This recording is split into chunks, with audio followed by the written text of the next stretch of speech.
예, 오늘 말씀의 제목은 이가봇입니다. 이가봇. 사람의 이름입니다. 그래서 발음을 잘못하면 이가복 이렇게 들리는데, 이가봇이란 그 의미는, 이는 히브리어로 엘이라는 의미인데, 어디에, 어떻게, 무슨 일인가 하는 그 질문형입니다. 가봇은 가봇, 영광, 즉 영광은 어디에 있는가, 하나님의 영광은 어디에 있는가입니다. 여러분 한번 스스로 생각해 보셔야 됩니다. 우리 교회에서 가장 많이 사용하는 단어가 하나님의 영광인데, 하나님의 영광은 과연 어떻게 나타나고 우리에게 영광은 과연 어떻게 찾아오고 있는가입니다. 그러게 오늘 말씀을 보시면 21절과 22절인데 그 영광의 그 성격에 대해서 잘 설명합니다. 제가 한번 읽겠습니다. 잘 보시기 바랍니다. 이르기를 영광이 이스라엘에서 떠났다 하고 이 아이 이름을 이가봇이라 하였으니 하나님의 계획에 빼앗겼고 그의 시아버지와 남편이 죽었기 때문이며, 또 이르기를 하나님의 계획을 빼앗겼으므로 영광이 이스라엘에 떠났다 하였더라. 자, 이 말씀 뭐냐면 블레셋과 이스라엘이 전쟁을 했습니다.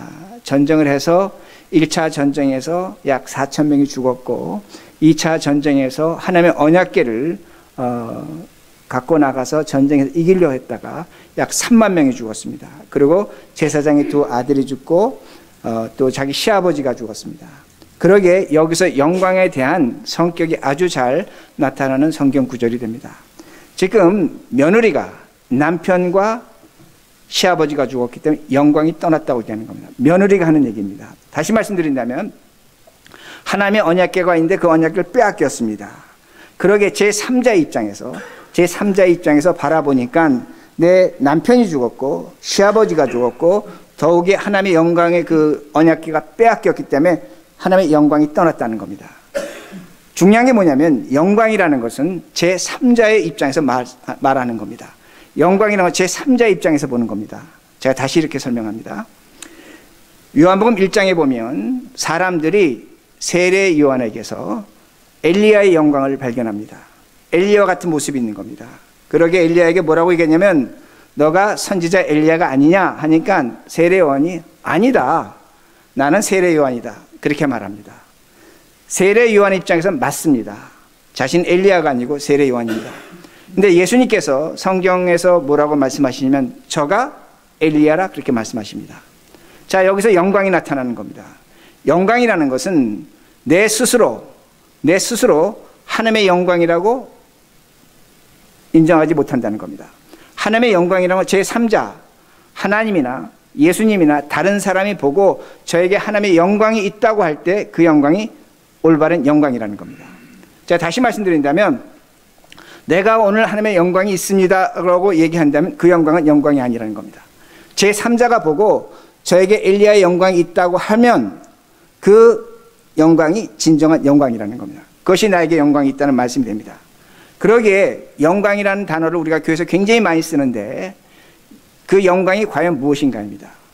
제3자, 타자에 의해서 인정받을 때 그것이 하나님의 영광이라는 그 말씀이 됩니다. 그러기에 오늘 성경에서 이가봇, 하나님의 영광이 떠나갔습니다. 영광이 떠나갔는데 그 영광이 어떻게 하면 다시 돌아올 수 있는가입니다.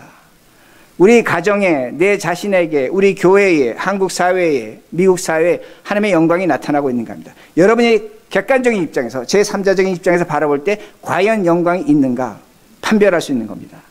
저 사람에게 하나님의 영광이 나타나는가, 저 목회자에게 하나님의 영광이 있는가, 저 교인에게 하나님의 영광이 있는가, 여러분이 볼 수 있다는 겁니다. 그 영광이 다시 돌아와야 된다는 겁니다. 어떻게 돌아올 수 있는가입니다. 하나님의 영광이 어떻게 우리에게 다시 찾아오는가입니다. 자, 그러면 오늘 성경에서 우리가 읽진 않았지만 하나님의 영광을 가리운 사람들이 나옵니다. 가장 대표적인 것이 엘리의 두 아들입니다. 제사장들입니다. 오늘날의 목회자들입니다. 그들은 저지른 죄를 성경이 보여주는데 그들이 저지른 죄를 제가 강대상에서 말씀하기는 뭐하지만 신문에 나는 내용, 세상에 짓는 내용과 똑같은 죄를 그들은 저질렀습니다. 악한 죄를 저질렀습니다. 그러게 하나님의 영광이 떠나가는 겁니다. 제3자가 볼 때 하나님의 영광이 없는 겁니다. 오늘날 교회 목회자들도 그런 사건들이 있습니다. 뭐 학력을 위조한다든지 거짓을 말한다든지 누가 봐도 하나님의 영광이 떠났다라고 말할 수 있는 그런 목회자들이 있는 겁니다. 교회는 어떤가입니다. 교회도 마찬가지입니다. 엘리 제사장이 자신의 아들 둘이 있는데 그들의 죄를 책망하지 않았습니다. 내버려 뒀습니다. 오늘날 교회의 목회자들의 그 어떤 가장 큰 고민은 교인들이 고생합니다. 힘들게 살아갑니다. 그러게 교회 오면 죄를 질책하기보다는 위로와 기쁨의 말씀을 전해야 합니다. 그 의도는 좋은데 오늘날 교인들은 어떻게 됐습니까? 그 말씀을 듣고 스포일 됐습니다. 다른 말로 제가 표현한다면 자신의 마음과 자신의 생각과 틀리면 하나님의 말씀에 은혜가 없다고 그렇게 말합니다. 자신의 생각과 틀린데 은혜가 없다고 얘기하는 겁니다. 그리고 뭐라고까지 얘기하냐면 교회를 찾아봐야 된다는 겁니다. 직접 이렇게 쇼핑한다고 말합니다. 교회를 쇼핑하는 겁니다.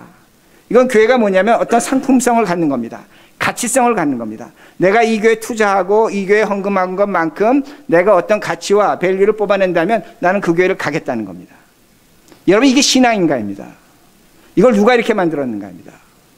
물론 목회자들이 교인들을 위로하고 기쁨을 주는 설교는 좋지만 그러다 보니까 교인들이 스포일된 겁니다. 뭐가 뭔지 모르는 겁니다. 그러기에 오늘날 교인들은 정말로 잘났습니다. 정말로 훌륭합니다. 세상의 예절과 예의가 가장 지켜지지 않는 것이 교회입니다. 나이 많은 분에 대한 존경심이 없습니다. 아랫사람에 대한 신뢰와 사랑이 없습니다. 왜 그렇게 됐는가입니다. 내가 잘났기 때문입니다. 교회는 내가 잘난 겁니다. 그러기에 사회학적으로 오늘날 교회를 크리스천 게토라고 얘기합니다. 크리스천 게토라고 합니다. 왜 크리스천 게토가 됐는가? 게토라는 것은 어떤 의미를 갖고 있냐면 동질의 사람들이 모여서 동질의 문화만 소유하는 겁니다. 동질의 것을 좋아하는 겁니다. 우리들끼리 모여서 우리들끼리 예배하고 우리들끼리 좋은 겁니다. 그러면 게토가 되는 겁니다. 우리의 교회가 올바른 평가를 받는다면 우리가 평가하는 것이 아닙니다. 하나님의 영광은 어떻게 내느냐? 제3자 세상이 보고 교회가 하나님의 살아계심을 나타낸다면 그건 영광의 교회입니다. 그러나 세상이 그걸 인정해 주지 않는다면 우리들끼리 아무리 모여서 찬송하고 예배 드린다고 할지라도 하나님의 영광은 나타나지 않는 것이란 기억하셔야 됩니다. 우리 각자도 마찬가지입니다. 여러분의 각 사람도 여러분의 자녀들로부터 우리 부모를 보면 하나님의 살아계심을 내가 믿을 수밖에 없어. 그런 인정을 받고 있는가입니다. 그게 영광입니다. 여러분들이 세상에 나가서 세상 사람들이 여러분을 얼만큼 신뢰하는가입니다. 저 친구는 정말로 믿을 만하다. 그러면 영광이 나타나는 겁니다. 그러나 믿을 수 없다고 하면 영광은 없는 겁니다. 여러분, 세상 사람과 우리가 똑같은 모습으로 살아갑니다. 똑같은 아픔과 고통을 겪고 살아갑니다. 그런데 우리가 예수를 믿기에 그 고통과 아픔을 다루는 모습이 뭔가 세상과 다르다면 영광이 있는 겁니다. 그러나 그 아픔과 고통을 다루는 것이 세상과 똑같다면 하나님의 영광은 우리에게 나타나지 않는 겁니다. 그 영광을 누가 보고 있는가? 세상이 보고 있다는 겁니다. 이걸 기억하시라는 겁니다. 그러기에 오늘 본문에서 우리가 영광이 무엇인지를 확실하게 여러분이 이해하셔야 됩니다. 제가 좀 전에 말씀드린 것처럼 이스라엘과 팔레스타인이 전쟁합니다. 1차 전쟁에서 4,000명이 죽었습니다. 그런데 그들은 이스라엘 백성 어떤 생각을 하냐면 우리가 하나님의 언약궤를 갖고 나가면 이 전쟁에서 승리할 것으로 그렇게 확신합니다. 그러기에 그들은 하나님의 언약궤를 모시고 나갑니다. 왜 모시고 나가는가? 무엇 때문에 모시고 나가는가? 성경을 보면 여호수아가 하나님의 언약궤를 메고 요단강에 발을 디딜 때 요단강물이 갈라졌습니다. 하나님의 언약궤를 메고 그들이 여리고 성을 돌 때 여리고 성이 무너졌습니다. 여러분, 이스라엘 백성들은 엄청난 믿음을 갖고 있는 겁니다. 하나님의 언약궤에 대한 신뢰를 갖고 있었습니다. 그러기에 5절 말씀을 보면 그들의 믿음이 넘치고 넘쳐서 땅이 진동했습니다. 엄청난 믿음을 갖고 있는 겁니다. 6절을 보면 그들이 큰 소리로 하나님을 찬양했습니다. 하나님께 엄청난 기도를 드린 겁니다. 왜? 하나님의 언약궤가 왔다는 겁니다. 우리는 저 언약궤를 믿고 의지하면 전쟁에서 승리할 수 있다고 그렇게 생각했습니다. 전쟁이 그 언약궤를 갖고 나갔습니다. 어떻게 됐습니까? 졌습니다. 언약궤를 빼앗겼습니다. 그리고 더 많은 사람 3만 명이 전사를 하기도 했다는 겁니다. 여러분, 생각해 보자는 겁니다. 어떤 생각을 하셔야 되냐면 하나님은 여호수아에게 언약궤를 메고 요단강을 가라고 하셨습니다. 하나님은 여호수아에게 언약궤를 메고 여리고성을 돌라고 말씀하셨습니다. 그런데 오늘 성경에 하나님은 그런 명령을 이스라엘 백성이 하지 않았습니다. 그럼에도 불구하고 이스라엘 백성이 그 언약궤에 대한 믿음이 있었습니다. 땅이 진동하는 믿음이 있었습니다. 찬송을 했습니다. 기도를 했습니다. 그런데도 안 되는 것이 있다는 겁니다. 왜 안 되는가입니다. 그렇게 믿음이 있고 찬송과 기도를 했는데 왜 안 되는가입니다. 그건 다른 것이 아닙니다. 하나님의 언약궤를 들고 나가라고 하면 되는 겁니다. 그런데 이들은 하나님의 말씀을 듣지 않았습니다. 자신들 스스로 생각하기를 성경에 보니까 기적이 있었다는 겁니다. 그 언약궤를 들고 나가니까 여호수아에서 여리고성이 무너졌고 요단강이 갈라진 기적이 있으니까 우린 그걸 믿는다는 겁니다. 그걸 믿고 들고 나간 겁니다. 그런데 그 믿음이 아니라는 겁니다. 이게 무서운 겁니다. 여러분, 오늘 우리가 신앙생활을 하면서 이 구분을 할 줄 아셔야 됩니다. 그래야만 하나님의 영광을 찾습니다. 맞는 것 같은데 틀리는 것이 있다는 겁니다. 오늘날 우리가 이걸 구분하지 못하면 우리는 하나님의 영광을 가리는 자들이 됩니다. 우리가 요새 종종 듣는 단어가 페이크 뉴스입니다. 여러분, 페이크 뉴스 완전 100% 가짜가 아닙니다. 90%, 95% 진실입니다. 사실입니다. 근데 10마디 중에 1마디, 아주 조금이 거짓입니다. 진실을 왜곡하는 겁니다. 진실 같은데 가짜라는 겁니다. 페이크 뉴스라고 합니다. 제가 영어 번역으로 가짜를 페이크라고 하는 것이 맞는다는 생각하지만 정확한 번역은 아닌 것 같습니다. 우리 의미에서 가짜는 완전한 가짜가 되기 때문입니다. 그러나 90%가 진실입니다. 95%가 진실입니다. 한마디가 거짓말입니다. 그런데 페이크가 된다는 말씀됩니다. 그래서 여러분 한번 생각해 보시기 바랍니다. 하나님이 우리에게 복을 주십니다. 저는 아멘입니다. 100% 믿습니다. 전 분명히 믿습니다. 그러나 예수를 믿으면 우리가 모든 것이 잘 되고 기도하는 대로 응답받는다. 여러분, 여기에 대해서는 조심하셔야 됩니다. 이걸 아멘으로 할 수 있습니까? 우리 마음은 아멘으로 하고 싶어요. 그러나 여기서 페이크 뉴스가 나오는 겁니다. 여기서 가짜가 나오는 겁니다. 하나님이 우리에게 기적과 능력을 베풀어 주십니다. 그러나 하나님은 항상 우리가 기도하는 대로 기적과 능력을 베풀어 주지 않습니다. 이건 성경이 보여주는 분명한 사실이라는 겁니다. 왜냐하면 오늘도 하나님 우리에게 복 주십니다. 아멘 하셔야 됩니다. 그러나 하나님이 오늘도 내가 기도하고 내가 소원하는 대로 기도에 응답하신다? 그건 페이크가 될 수 있다는 겁니다. 제가 다시 이렇게 설명합니다. 어떤 아이가 엄마한테 와서 성적표를 보여줍니다. 만점을 받았습니다. 근데 만점을 받았는데 얘가 뭐라고 얘기하냐면, 엄마, 나 공부 하나도 안 했어. 그리고 기도만 했어. 그리고 만점 받았어. 칭찬하시겠습니까? 벌 주시겠습니까? 답이 안 나오죠. 우리는 잘했다 그럽니다. 기도하고 만점 받았습니다. 근데 제가 말씀드립니다. 공부 못하는 애들은 기도하고 만점 받으려고 그래요. 이게 사실입니다. 여러분, 기도하고 만점 받은 것은 잘못된 겁니다. 여러분, 학생의 본분은 뭡니까? 공부하고 기도하고 만점 받아야 돼요. 우린 이거를 간과한다는 겁니다. 그러기에 그 애가 만약에 이 다음에도 엄마한테 뭐라고 얘기하면, 엄마, 나 다음 시험에도 기도만 하고 만점 받을 거야. 말이 됩니까? 안 됩니까? 믿음이 있습니까? 없습니까? 이스라엘 백성처럼 하나님을 찬양하는 거 진동합니까? 안 합니까? 예? 진동하죠? 믿음이 강하죠? 그러나 그 아이는 이미 자신의 기도의 결말을 결정했습니다. 뭐가 됩니까? 그 아이가 하나님이 되는 겁니다. 이게 무서운 겁니다. 오늘 우리에게 하나님의 영광이 왜 없냐? 진실 같은데 그 진실을 페이크로 우리는 이해하지 못한다는 겁니다. 여러분, 정말로 조심하셔야 됩니다. 기도는 우리의 선택입니다. 여러분, 기도하셔야 됩니다. 기도하는 자와 안 하는 자의 차이는 분명히 있습니다. 그러나 기도의 응답은 하나님의 선택이라는 겁니다. 만약에 기도의 응답까지 우리들이 선택한다면 우리는 하나님이 되는 겁니다. 우리가 기도해놓고 믿는 건 좋습니다. 그러나 그 결과를 놓고 믿고 살아가는 어떤 태도가 나온다면 그거는 겸손하지 못한 겁니다. 우리는 그렇게 살도록 교육받았고 그렇게 신앙생활을 하도록 여태껏 살아왔습니다.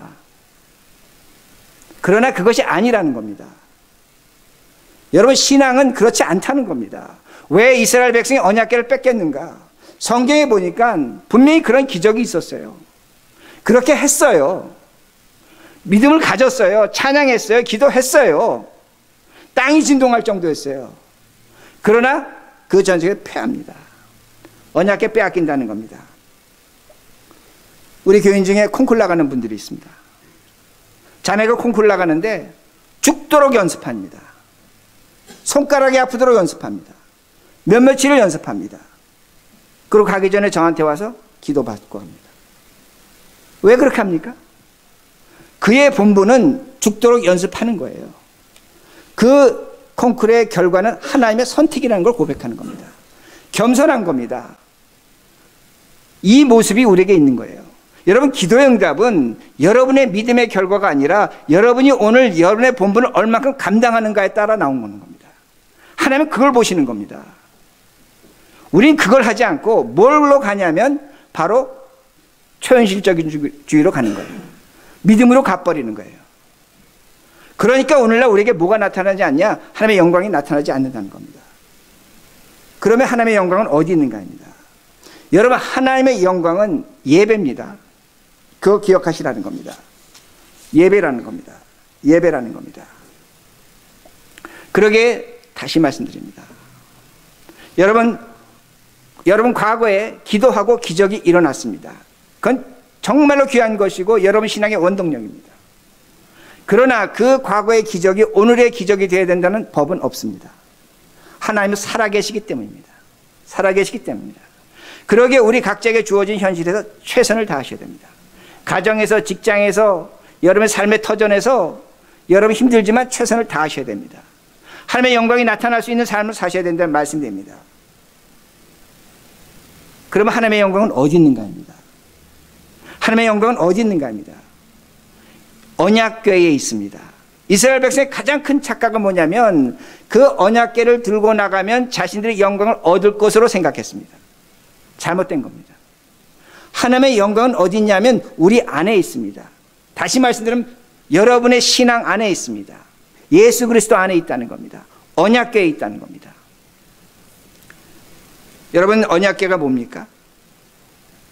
언약궤라는 것은 하나님이 주신 세 가지 물건이 들어있는 겁니다. 가장 첫 번째가 뭐냐면 만나입니다. 만나는 뭡니까? 이스라엘 백성이 광야에서 고기를 먹고 싶다, 부추를, 마늘을 먹고 싶다, 우리 애굽으로 돌아가자 하니까 하나님께서 그들에게 만나를 주셨습니다. 만나라는 건 이스라엘 백성의 원망, 불신, 그런 것을 상징하는 내용이 됩니다. 그걸 하나님께서 언약궤에 두라고 말씀하셨습니다. 언약궤 두 번째 뭐가 있습니까? 모세의 돌판이 있습니다. 하나님께서 처음에 모세의 돌판 10계명을 모세에게 주셨습니다. 근데 그걸 갖고 내려오다 보니까 이스라엘 백성이 산 아래에서 우상을 섬깁니다. 모세가 분노하며 그걸 던져서 깨뜨려 버렸습니다. 두 번째, 하나님께서 모세야, 네가 이번에 돌판을 갖고 만들어 갖고 올라와라. 그걸 갖고 올라갈 때 하나님께서 거기다 10계명을 새겨 주셨습니다. 여러분, 모세의 돌판은 무엇을 의미합니까? 우상 숭배를 의미하는 겁니다. 그걸 하나님께서 언약궤 속에 집어넣으라는 겁니다. 세 번째 뭐가 있습니까? 아론의 쌍난 지팡이가 있습니다. 이스라엘 백성들이 아론과 모세의 지도력을 의심했습니다. 저들에게 과연 하나님이 함께하는가 의심했습니다. 하나님이 이스라엘 백성의 12지파에게 지팡이 하나씩 갖고 와서 성막에 두라는 겁니다. 하룻밤 사이에 모세의 지팡이에서 살구꽃이 피었습니다. 열매가 맺혔습니다. 그건 뭘 의미하느냐? 하나님을 의심하지 말라는 겁니다. 하나님이 하신 일을 믿으라는 겁니다. 근데 그게 어디에 있다고 말씀드렸습니까? 언약궤 안에 들어가 있는 겁니다. 언약궤 안은 뭘 상징하는 겁니까? 거기에 만나가 있고 모세의 돌판이 있고 아론의 쌍난 지팡이가 있다면 우리의 불신, 우리의 원망, 우리의 우상 숭배, 하나님을 의심하는 것, 모든 죄악이 그 언약궤 속에 들어가 있는 겁니다. 근데 그 언약궤를 보면 위에 뚜껑이 있습니다. 히브리어로 카파라는 겁니다. 눌렀다는 겁니다. 덮었다는 겁니다. 감추었다는 겁니다. 뭘 성경이 우리에게 가르쳐 주냐면 하나님 언약궤 우리의 죄가 있는데 하나님께서 우리의 죄를 감추셨다는 겁니다. 용서하셨다는 겁니다. 무마시키셨다는 겁니다. 죄를 덮어주셨다는 겁니다. 그리고 그 언약궤 위에 천사의 날개 둘이 있습니다. 그리고 그 날개 사이에서 하나님의 음성이 들려진다고 말씀합니다. 누가 그 음성을 들었습니까? 이사야가 날개 사이에서 하나님의 음성을 들었습니다. 모세가 성막에서 그 날개 사이에서 하나님의 음성을 들었다는 겁니다. 뭘 성경이 가르쳐주고 있냐면 우리의 죄가 있는데 그 죄의 과정을 통해서 하나님께서 우리에게 말씀하신다는 겁니다. 이게 뭡니까? 하나님의 영광이라는 겁니다. 그러기에 오늘 예배를 통해서 우리에게 가장 크게 나타나는 것이 뭐냐면 죄인된 우리에게 하나님이 오늘도 성경 말씀이 읽혀지게 하시고 성령을 통해서 하나님 말씀하시는 겁니다. 이게 하나님의 영광입니다. 오늘 여러분들이 2019년 주일날 이곳에 와서 예배를 드립니다. 여러분이 있는 이 시간과 공간은 이 세상의 시간과 공간이면 틀림없습니다. 그러나 이 시간과 공간은 하나님의 영광의 시간이라는 겁니다. 왜? 하나님께서 우리의 죄를 용서하시고 오늘도 우리에게 말씀하시기 때문입니다. 이것이 바로 우리의 죄를 용서받은 증거라는 겁니다. 하나님의 영광이 예배를 통해서 분명하게 나타나고 있다는 말씀이 됩니다. 영광스러운 존재입니다. 사람은 언제 영광스러운 존재가 되냐? 예배를 통해서 영광스러운 존재가 되는 겁니다. 그러게 예배를 드리시라는 겁니다. 이걸 알지 못하고 살면 내가 교회를 다니는 이유와 목적을 상실합니다. 내가 왜 예배를 드려야 되고 왜 헌금을 해야 되고 왜 신앙생활을 해야 되고 왜 주일날 와야 되는가? 여러분은 세상의 시간 속에 영광스러운 하나님의 시간 속에 올라가 있는 겁니다. 그러기에 제가 오늘 읽어드린 말씀 중에 뭐가 있습니까? 우리를 하나님의 시간 속에 높은 곳에 올리신다고 성경은 가르쳐주고 있습니다. 이게 우리라는 겁니다. 그럼 우리는 어떻게 살아야 되는가 합니다. 그렇게 영광스러운 존재라면 어떻게 살아야 되는가 합니다. 제가 이렇게 설명합니다. 여러분, 이스라엘의 역사를 보면 예수님 당시에 쿰란 공동체라는 것이 있습니다. 쿰란 공동체라는 것은 자신의 죄를 정결하게 씻고자 하는 사람들입니다. 그래서 우리 성지순례 때 가봤지만 여리고 밑으로 한참 더 내려가면 사해가 있는데 정말 여름 되면 비 한 방울 오지 않습니다. 양들도 그 밑으로 내려가지 않습니다. 풀이 없어서. 그런데 그곳에 큰 목욕탕이 있습니다. 물이 한 방울 없는 겁니다. 그런데 그 사막 한가운데 빗물을 받아두어서 쿰란에 있는 사람들은 매일매일 목욕을 했습니다. 왜 목욕을 했냐? 죄를 씻겠다는 겁니다. 그래서 들어가는 입구와 나오는 입구가 달랐습니다.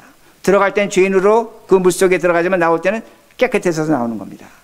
그 쿰란에 있는 사람들은 하나님의 말씀대로 먹었고 입었고 살았고 성경 썼고 공부했고 하나님 말씀만 묵상하며 살았습니다. 깨끗하게 살았습니다.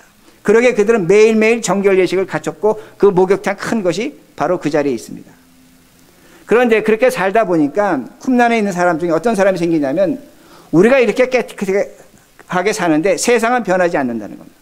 저 바깥은 아직도 더럽다는 겁니다. 그러니까 그 중에 몇 사람들이 이제는 우리가 이곳에 있는 것이 세상에 나가서 세상을 깨끗하게 하게 만들겠다고 하는 사람들이 바리새인들입니다. 바리새인이 쿰란 출신입니다. 그 사람들이 세상에 나가서 예루살렘과 유대에 나가서 율법을 만들었습니다. 우리가 율법으로 깨끗해지는 겁니다. 율법으로 우리가 정결할 수 있다고 그렇게 생각했습니다. 그게 바로 바리새인들입니다. 쿰란이란 그 말씀이 됩니다. 그런데 성경에 보면 사두개인들이 나옵니다. 사두개인들은 쿰란과 바리새인들과 반대입니다. 그들은 유대교를 지키기 위해서 어떠한 짓을 해도 상관없다고 생각했습니다. 유대교로만 지키기 위해서 로마의 정치와 결탁할 수도 있고 뇌물을 줘서도 될 수 있고 유대교만 지켜낸다는 것이 하나님의 뜻으로 생각했습니다.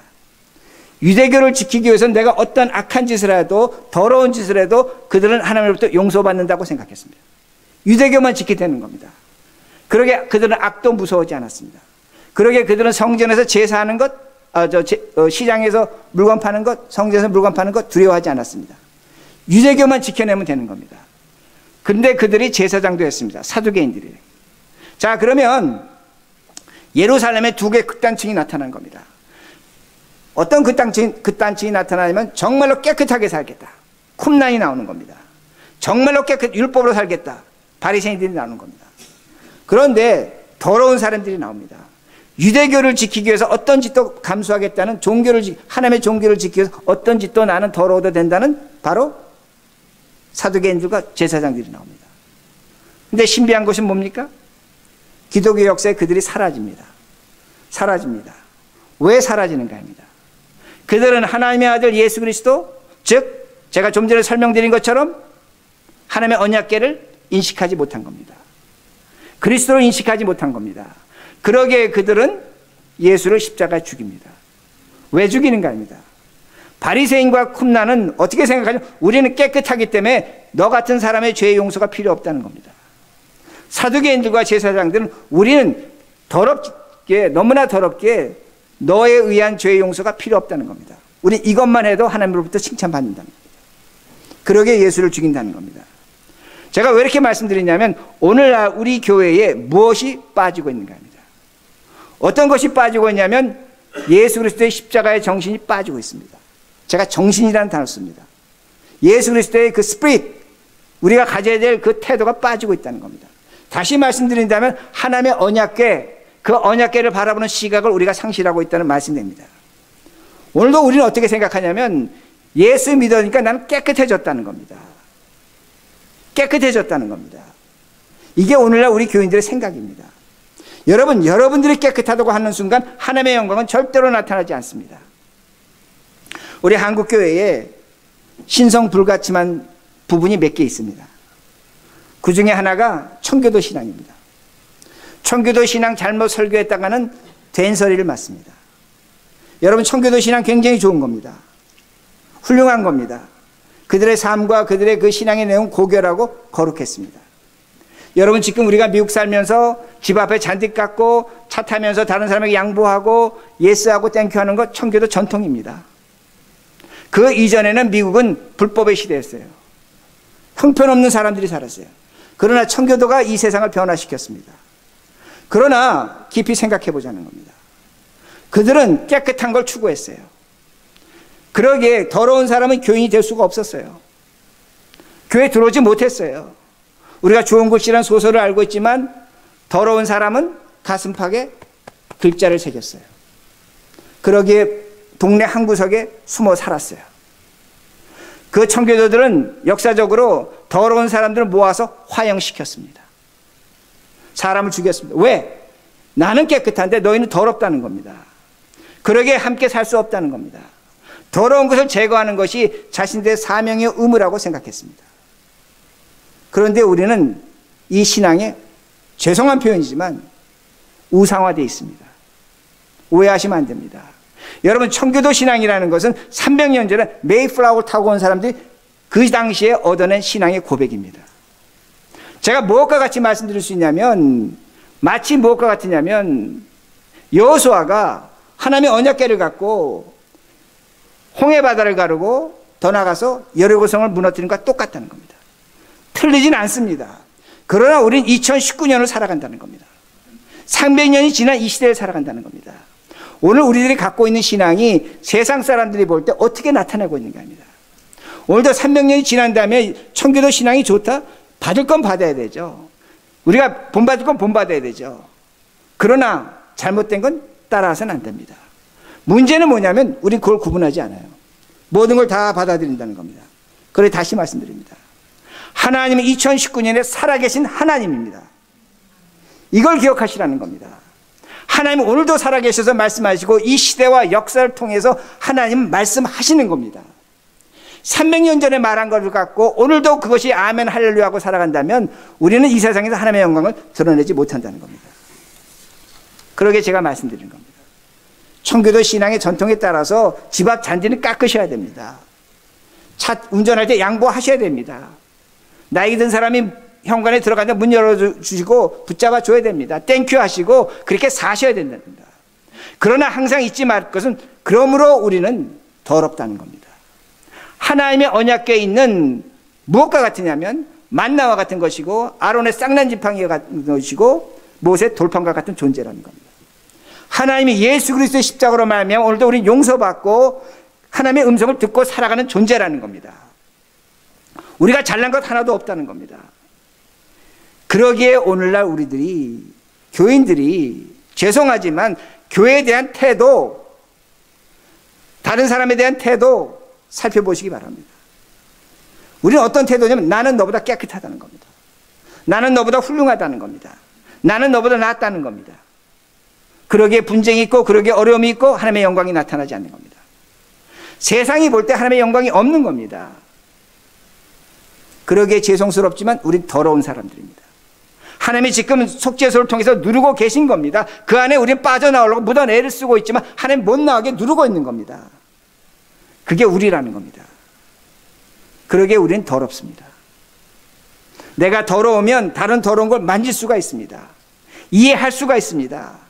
그러나 내가 오늘도 깨끗하다고 생각하면 더러운 것 만지지 않습니다. 왜 내가 깨끗한데? 왜 그걸 이해해?